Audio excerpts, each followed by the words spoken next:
Aláròyé máa wí o. Ẹ lè bẹ̀rẹ̀ ètò ìpolongo ìbò yín báyìí. Ṣèyí Mákindé. Gómìnà ìpínlẹ̀ Ọ̀yọ́ Ṣèyí Mákindé ti kéde pé kí olóṣèlú yòówù tó bá ní lọ́kàn láti díje dupò gómìnà ìpínlẹ̀ náà lábẹ́ àṣà ẹgbẹ́ òṣèlú PDP lè bẹ̀rẹ̀ sí í ṣe ìpolongo ìbò wọn. Kódà ó ní wọ́n lè bẹ̀rẹ̀ sí í ṣe ìpolongo ìbò wọn lórí pátákó ńláńlá, ìyẹn billboard, orí tẹlifíṣọ̀n, rédíò àti níbi gbogbo. Ó rọ̀ wọ́n pé kí wọ́n díje dupò gómìnà ìpínlẹ̀ náà lórúkọ ẹgbẹ́ òṣèlú PDP bó tilẹ̀ jẹ́ wípé nǹkan kò fararọ nínú ẹgbẹ́ òṣèlú náà lásìkò yìí.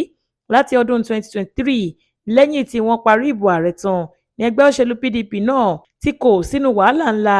Ọ̀pọ̀ nínú àwọn ọmọ ẹgbẹ́ òṣèlú yìí tí wọ́n lórúkọ gidi ni wọ́n ti bínú kúrò nínú ẹgbẹ́ náà tí wọ́n sì ti lọ darapọ̀ mọ́ àwọn ẹgbẹ́ òṣèlú APC tó ń ṣàkóso ìjọba orílẹ̀-èdè yìí lọ́wọ́. Ọ̀kan lára àwọn ọmọ ẹgbẹ́ òṣèlú náà tó ṣẹ̀ṣẹ̀ kúrò nínú ẹgbẹ́ PDP láti lọ darapọ̀ mọ́ APC ní gómìnà ìpínlẹ̀ Adamawa Alhaji Ahmadu Umaru Fintiri.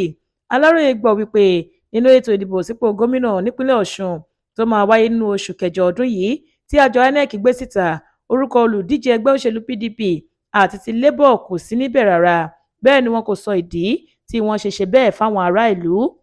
Lásìkò tí gómìnà Ṣèyí Mákindé ń bá àwọn olólùfẹ́ rẹ̀ gbogbo àtàwọn oníròyìn sọ̀rọ̀ nílùú Ìbàdàn nípínlẹ̀ Ọ̀yọ́ lọ́jọ́bọ̀ Thursday ọjọ́ 5 oṣù kẹta ọdún yìí ló ti rọ àwọn olóṣèlú pé kí wọ́n má ṣe káàárẹ̀ ọkàn nípa ohun tó ń ṣẹlẹ̀ nínú ẹgbẹ́ òṣèlú PDP lásìkò yìí, pé kí wọ́n jáde láti díje dupò gómìnà ìpínlẹ̀ náà lórúkọ ẹgbẹ́ òṣèlú PDP.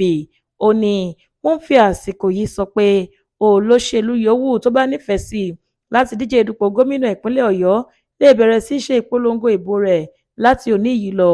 Ààyè ti ṣí sílẹ̀ fún ẹnikẹ́ni tó bá fẹ́ díje dupò gómìnà ìpínlẹ̀ Ọ̀yọ́ lábẹ́ àṣà ẹgbẹ́ òṣèlú PDP tóun lè bẹ̀rẹ̀ sí í ṣe ìpolongo ìbò rẹ̀ báyìí. Adéwálé Adéoyè ló ṣe àkójọpọ̀ ìròyìn yìí fún ìkànnì Aláròyé Online TV.